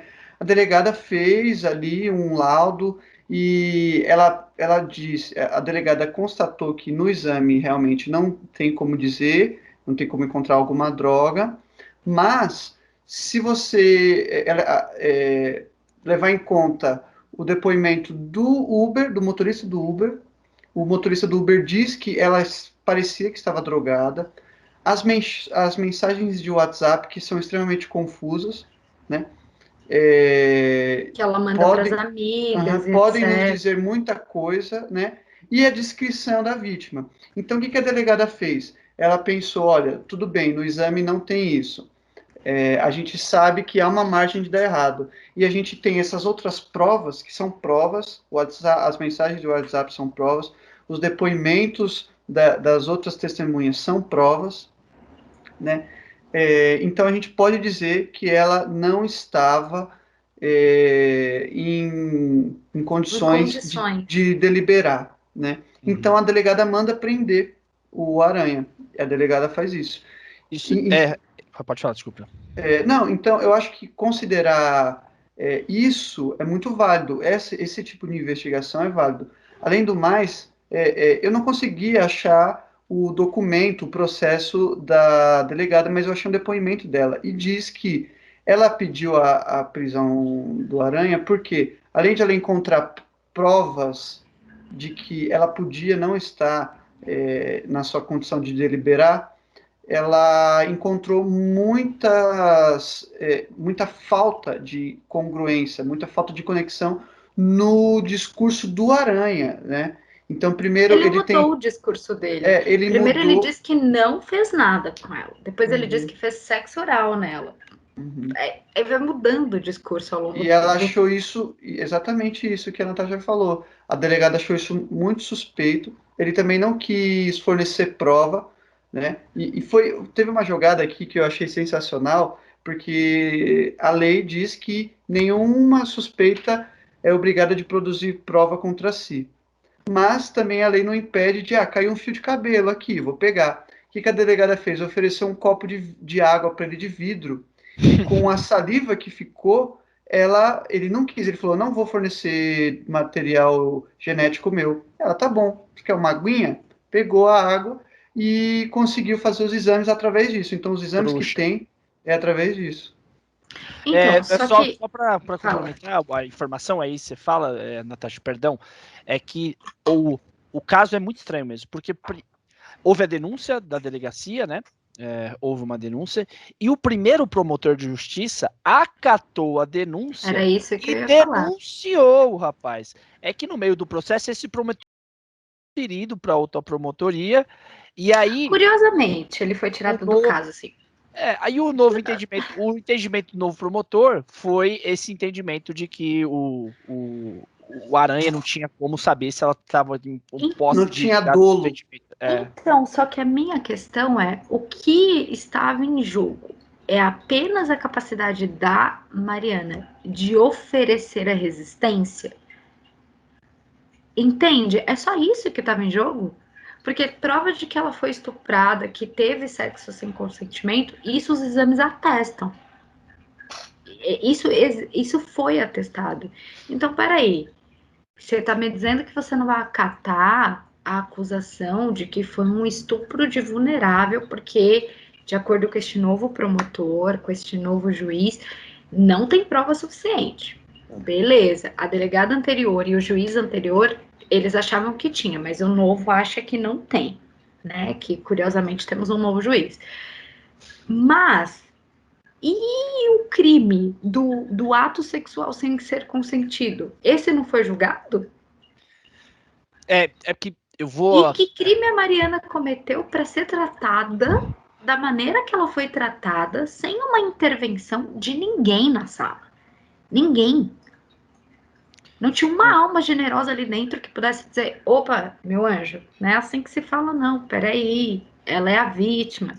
Assim, então, como é que você começa? Ah, eu tenho uma vítima aqui, então eu vou trazer umas coisas pessoal dela, começar a humilhar ela, humilhar. E como que isso poderia agregar alguma coisa ao processo? Qual a relevância da vida pessoal da Mariana dentro do processo de estupro?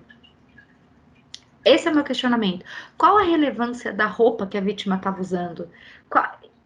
Eu acho que para mim é sobre isso. Isso escancara o quanto a nossa justiça. Você quer falar, Vitor?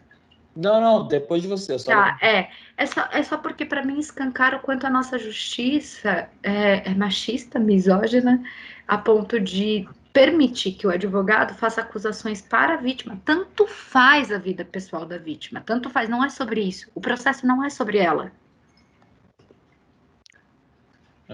Isso é um. Eu ia entrar um pouco nessa, tipo, da discussão da justiça, de fato, porque eu acho que incorreu uma discussão que eu acho que é muito válida e que essas pessoas merecem toda a punição possível. Daí eu estou dizendo ao juiz, ao promotor, ao advogado, e toda a exposição pública possível. Mas eu percebi em algumas pessoas que um erro, mas que na minha visão é um erro, de a gente individualizar isso, como se aqueles atores, aquele momento, agiram mal.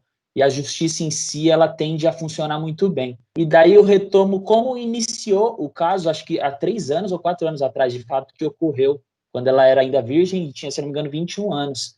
Eu acho que todo mundo inconscientemente tem a noção ou a ideia, ainda que não consiga expor, às vezes, que a justiça é muito problemática. E, sobretudo, em alguns casos específicos, principalmente quando é a mulher, quando ela está acusando alguém de estupro e não tem provas suficientes, porque a palavra dela, como a Natasha falou, nem sempre vale. Quando é negro, a gente sabe que a justiça é fálica. E como iniciou? Ela foi às redes sociais, o processo corria em segredo de justiça, e ela incorreu às redes sociais, porque eu imagino que inconscientemente ela já saberia que não se faria justiça pelos meios institucionais. Ela talvez não teria, como não teve, a sua voz, a sua... Mais do que isso, provas concretas, ouvidas na justiça. Porque, majoritariamente e estruturalmente, a justiça brasileira ela é branca, rica e feita por homens. O professor Mascaros, que eu acompanho algumas palestras, alguns vídeos deles, né? Ele fala muito isso. Quem que são os caras? É só para a gente falar, quem são esses caras? Eu estava lendo, na própria matéria do Intercept tem, o advogado, só para a gente ter uma ideia, ele é um dos mais caros. A família do acusado, ela é super influente. Será que esses caras não fazem parte do mesmo círculo? O juiz, o advogado, a gente, não quero julgar ninguém, mas o cara estava com a família, o acusado, ele é amigo próximo da família Marinho. Quem são essas pessoas que vivem nesse círculo que compõem o judiciário brasileiro? É uma visão de uma parcela de uma sociedade que constitui a justiça brasileira. E isso é estrutural. A gente incorre num problema individualizar. É óbvio que esses caras merecem toda a punição e exposição possível, mas é uma questão jurídica, judiciária brasileira, enfim, que ela vem de uma estrutura, sabe? Quem se forma juiz, quem tem capacidade para estudar enfim, e alcançar uma carreira de juiz, de desembargador. A gente vê o judiciário brasileiro formado por homens brancos, héteros, enfim, só para... Sei, entendi. Bruno, fala aí, o Bruno queria falar também, o assunto é bom. Eu encontrei uma entrevista do advogado, acho que é Gastão, o nome dele, né? Cláudio Gastão. Gastão? Eu lembrei do Abel e a Fera. Tá. Eu encontrei uma entrevista que ele diz que não excedeu nenhum limite da lei falando daquele jeito com a Mariana, né? E ele diz que ele se justifica falando que é normal nesses casos muito difíceis e complexos as partes se excederem e se exaltarem o ânimo. E aí quando o entrevistador pergunta para ele por que ele falou aquelas coisas da Mariana, e ele falou uma coisa que é muito comum acontecer no direito, que é você falar da vida da pessoa, você trazer aspectos do cotidiano, da vida íntima da pessoa, para figurar ali, desenhar o que ela é, e poder... E esse desenho da pessoa, né, essa caricatura que você faz dela, caricatura não, essa biografia, entre aspas, que você faz da pessoa, ajuda no julgamento. A questão é que, para o direito e para a ideia de justiça, isso é incomensurável, isso não cabe.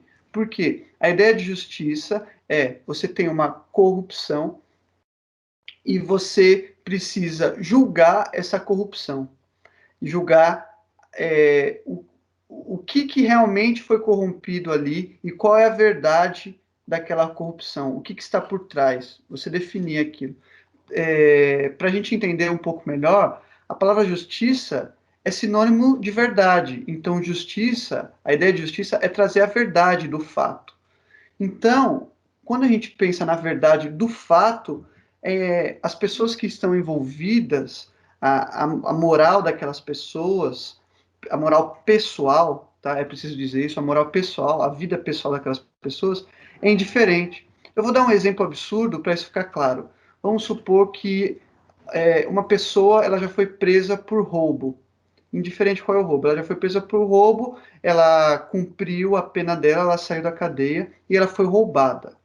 Ela foi roubada, ela vai para o julgamento e na hora de julgar, é indiferente se ela já roubou. Não adianta você, que foi o acusado de ter roubado, o ex-ladrão, você dizer assim, mas você foi um ladrão, como que você está me acusando de roubar? Isso é indiferente, porque a justiça, ela busca a verdade. Roubou ou não roubou? Você roubou. Então você isso vai ser deveria julgado. ser indiferente, né, Bruno? Eu acho que o que você trouxe é um ponto essencial, porque, assim, essa biografia da vítima, ela deveria ser indiferente, mas o que eu percebo, em casos que tem a ver com a vítima ser mulher, não é indiferente, e vira um artifício jurídico de fato. Ele não deveria ser, porque você trazer a biografia do acusado é uma coisa. Agora você trazer a biografia da vítima. Oi, que tem a ver se o cara que foi roubado já foi ladrão? O que acontece na minha visão extremamente simplista, né, de tudo isso? Isso acontece com mulheres, isso acontece com pobre negro. Então, se eu matei um rapazinho na favela que por acaso era negro, então, mas ele estava traficando. A gente já começa a jogar em cima dele uma pecha para justificar que eu matei aquele rapaz. Mas se for branco, não. Então, a biografia da vítima só importa quando ela é mulher ou preto. Do contrário, não, tanto faz quem era vítima. Entende? Então, para mim, é meio que sobre isso, assim, cara, tanto faz o que a vítima faz da vida dela, inclusive, ela poderia ser uma prostituta, se ela está dizendo que foi um sexo sem consentimento, é estupro, tanto faz a profissão dela. Ela poderia ser a profissional do sexo, se ela diz que é estupro e que ela não consentiu, não importa. Você entende? É sobre isso, não me interessa a vida da Mariana. E quando ela traz isso a público, como o Vitor trouxe, foi um jeito dela achar uma voz, porque ela já viu que estava encaminhando para um lugar de que não ia dar em nada. Então, assim, é muito difícil você ser mulher nesse país, porque o próprio judiciário está contra você. É comum você ver juízes, promotores tentando justificar um crime porque a vítima X, por exemplo, a Elisa Samúdio, que com o Bruno, mas era uma vagabunda que estava tentando extorquir dinheiro dele. E por isso ele poderia matar ela e dar para os cachorros comer, entendeu? Porque ela era vagabunda e estava extorquindo dinheiro dele. Cara, tanto faz. O fato dela ser bote vagabunda, entre aspas, né? vagabundo e querer extorquir dinheiro dele, justifica, nossa, agora sim ele pode dar para os cachorros comer. Vagabunda, né? Vagabundo, o cachorro pode comer. Então é nesse lugar que a sociedade coloca a mulher. Se a mulher não está dentro do que a sociedade espera, bela, recatada e do lar, e no caso da Mari, ela era teoricamente recatada, porque com 21 anos hoje em dia, quem é virgem? Alô? Porra, Bruno. Eu queria dizer. Então, assim, é um lugar assim. Ela teve o corpo dela invadido. O Bruno já tá com 26, Natasha. Poxa. Desculpa, Bruno. Vai. Eu escolhi esperar. Uhum. Vai, continua, desculpa. Mas é sobre isso, sabe? Então, é muito difícil. Eu acho que não tem uma mulher essa semana que não ficou abalada com isso, que tenha visto essa notícia, que seja pela questão da não condenação dele pelo estupro, que juridicamente eu acho que o advogado dele sim achou uma brecha na questão do vulnerável, mas eu acho que, independente se ela estava vulnerável ou não, ela foi estuprada, então que ele deveria ter sido condenado pelo estupro, porque tem uma diferença, né, acho que penal entre estupro de vulnerável... Eu ia falar disso depois que você Isso. falar, eu vou trazer esses dados, pode então, falar. porque existe uma diferença entre um estupro e outro, mas ele deveria ter sido condenado, e ponto. Ele deveria ter sido condenado. Então, como mulher, você fica triste porque um estuprador rico, branco, se ele tiver dinheiro, ele vai continuar estuprando, porque essa decisão abre brecha para todos os caras ricos brancos saberem que no final eles conseguem comprar a justiça. E mesmo que eles não comprem, a justiça é feita por outros caras ricos e brancos, que provavelmente, como eu disse no último podcast que eu participei com vocês, todos os homens são abusadores em potenciais, inclusive esses todos que estavam lá e deixaram ela ser humilhada. E aí vem a questão da humilhação. Gente, ninguém merece passar pelo que ela passou. Ela não era acusada. Eu não consigo me conformar. Ela não era acusada. E se ela fosse acusada, ela não poderia ter passado por isso. Tá. Você quer falar mais alguma coisa? Eu sei que você tá tocada e de fato não tenho nem como medir isso. Não, é só que eu acho que, mais uma vez, eu apelo para vocês, homens. Não basta dizer que vocês não são machistas. Comprem briga. Se vocês verem um cara mexendo com a mina na rua, fala, meu, pra que você tá fazendo isso? Para. Que coisa idiota. Sabe? Começa a comprar briga com os amigos. Para de se calar diante das coisas que os outros caras que vocês conhecem, que são seus amigos, fazem. Hoje eu estava conversando com um amigo do Marcelos e ele falou que uma vez um amigo dele estava passando umas meninas de 14 anos saindo da escola e estava de uniforme, e o amigo dele falou, nossa, se eu pego uma dessa daí, e ele ficou, oi, ela é uma criança. E é sobre isso, é sobre você ouvir isso e falar, cara, não, ela é uma menina de 14 anos, sabe? É sobre isso, é sobre o aê gostosa, é sobre não mandar nudes de menina que manda nudes para vocês no grupinho do WhatsApp. Então, o meu apelo é esse, porque assim, a gente não tem estruturalmente como ir lá e mudar a justiça, mas a gente tem como mudar pequenas coisas da nossa sociedade. E aí eu ouço vários caras falando, se eu pego um estuprador desse, eu arrebento. Não arrebenta, porque você não corrige seu amiguinho quando ele tá sendo um babaca. Então, além de vocês terem uma postura de homens decentes, é cobrar essa postura dos homens que te cercam, mesmo que seja teu pai, por exemplo. Então, é meio que começar a se posicionar nesse lugar de, cara, isso não é legal, não fala isso não é bacana. Homem, na imensa maioria das vezes, só ouve outro homem. Então, vocês têm que começar a se posicionar nesse lugar, porque a gente, como mulher, a gente chora quando vê esse tipo de caso, que se vocês forem me chamar toda semana que tiver um caso com uma mulher sendo abusada, eu vou virar pessoa fixa do Piloto Central, porque toda semana tem um caso diferente. Então, assim, A gente chora, a gente se revolta, vai ter protesto domingo agora por conta disso, as mulheres estão se mobilizando em todo o Brasil, vai rolar protesto. É isso que a gente pode fazer, mas vocês são os homens. Vocês têm que começar a arregaçar as mangas e falarem o que eu posso fazer. É o meu apelo, como sempre. Obrigado, Ná. Eu só vou dar 2 informações para talvez o nosso ouvinte, para contextualizar mais o nosso ouvinte, porque ele pode se perguntar, primeiro, por que o advogado não pode ser indiciado, né? Porque ele claramente assedia a moça, ele é preconceituoso com ela, ele a humilha, né? Há um artigo no Código Penal, que é o artigo 142, que diz que não constituem como injúria ou difamação punível quando a ofensa é ignorada em juízo na discussão da causa pela parte ou pelo seu procurador, ou seja, há uma certa absorção devido ao calor, como o Bruno um pouco trouxe, das discussões em juízo, e aí o mediador dessas discussões é o juiz, ele que deve bloquear, porque ele compreende que ali, às vezes, há disputas de vida ou morte, de uma prisão de 30 anos, então, ok, a lei é compreensível, entendo, só que nesses casos a intervenção do juiz é fundamental.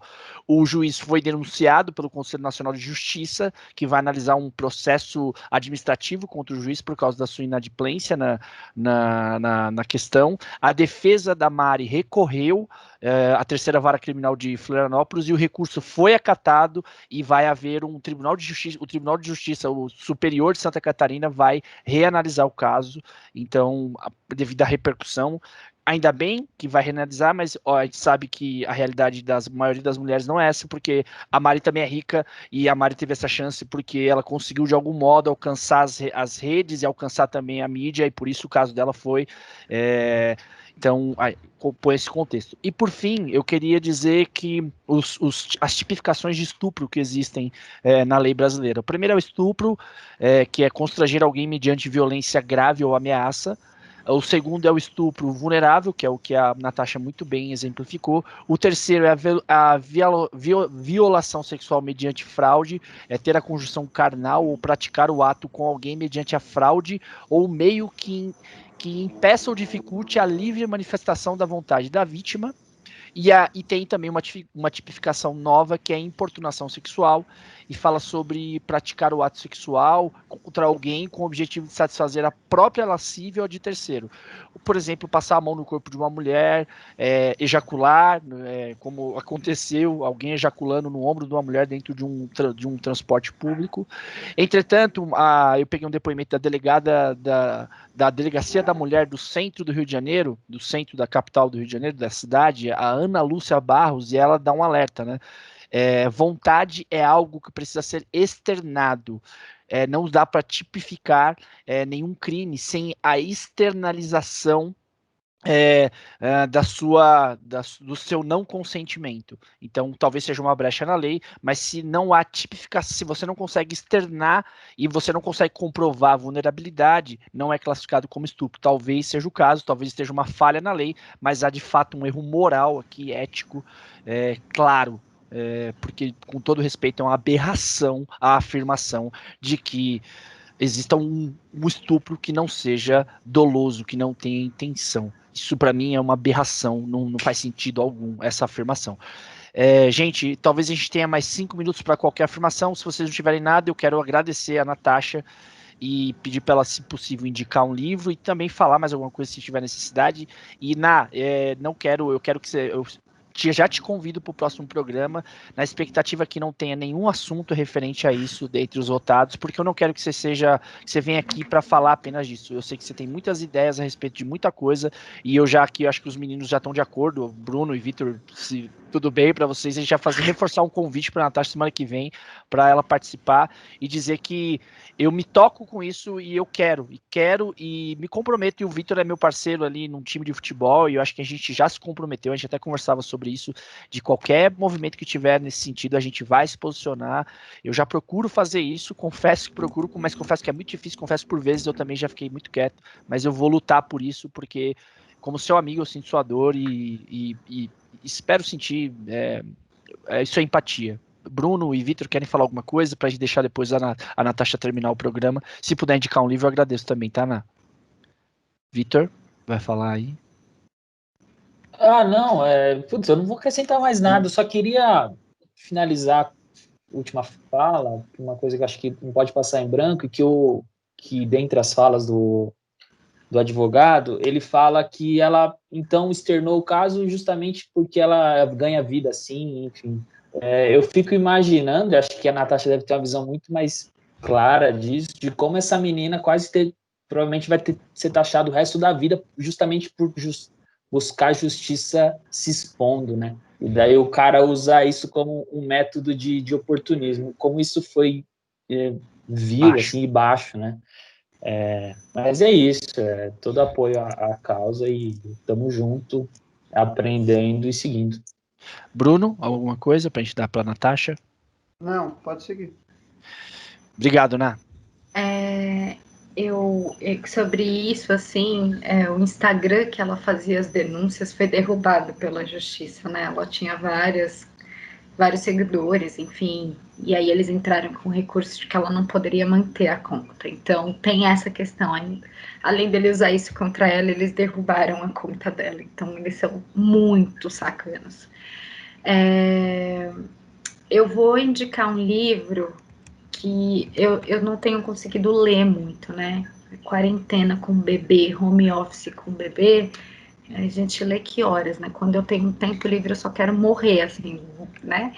Mas eu queria indicar um livro que chama Jardim de Ossos. Você dorme? Você tem dormido? É uma perda de tempo dormir, né? Ah, meu Deus. Pois vai. é.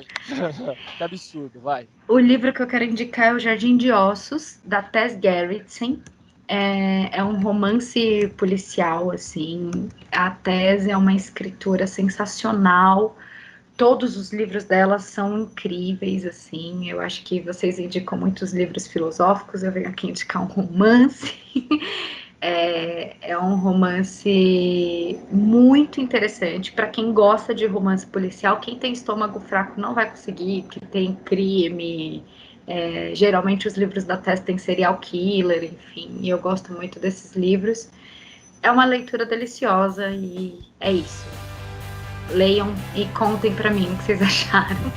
Tem cereal, eu gosto muito de cereal. Eu amo esse cereal. É bom. Cereal é bom. Valeu, gente. Um beijo. Um pouco mais reflexivo, porque de fato hoje foi um programa denso, então sobe a vinheta, aí não sei como ela vai refletir no seu coração, mas espero que tenha sido um excelente programa pra você. Obrigada. Beijo, valeu, valeu, Vitor, valeu, Bruno, abraço!